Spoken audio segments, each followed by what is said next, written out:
পরিবর্তনের প্রতিশ্রুতি দিয়ে ক্ষমতায় বসা বিএনপি ৬ মাসের মধ্যেই রাষ্ট্র পরিচালনায় ব্যর্থ বলে অভিযোগ করছে এনসিপি।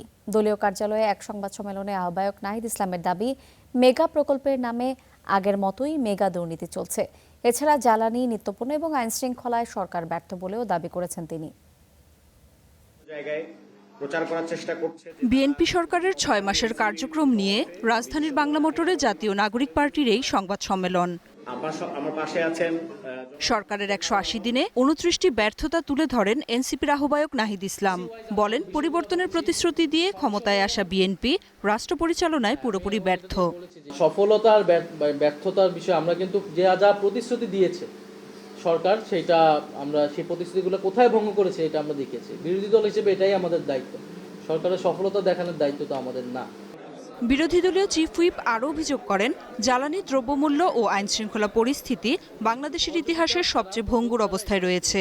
বেড়েছে ভিন্নমত এবং বিরোধীদের উপর দমনপীড়ন। একটা অর্থনৈতিক ব্যবস্থাপনা আনবে এবং প্রশাসন, আইন শৃঙ্খলা পরিবেশ ঠিক করবে, কোনো কিছু কিন্তু তারা পারেনি।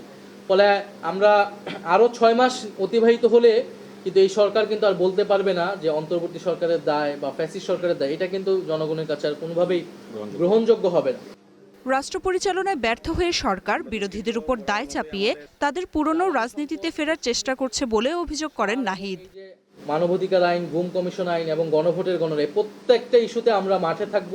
সরকার যদি এই সংকটগুলার সুরাহা না করে, সরকার যদি তার যে পুরনো রাজনীতিতে তারা প্রত্যাবর্তনের চেষ্টা করছে, তাদের প্রতিশ্রুতি থেকে সরে যেয়ে সেই জায়গা থেকে যদি সরে না আসে, তাহলে তারা ব্যাপক গণ আন্দোলনের মুখে তারা পড়বে।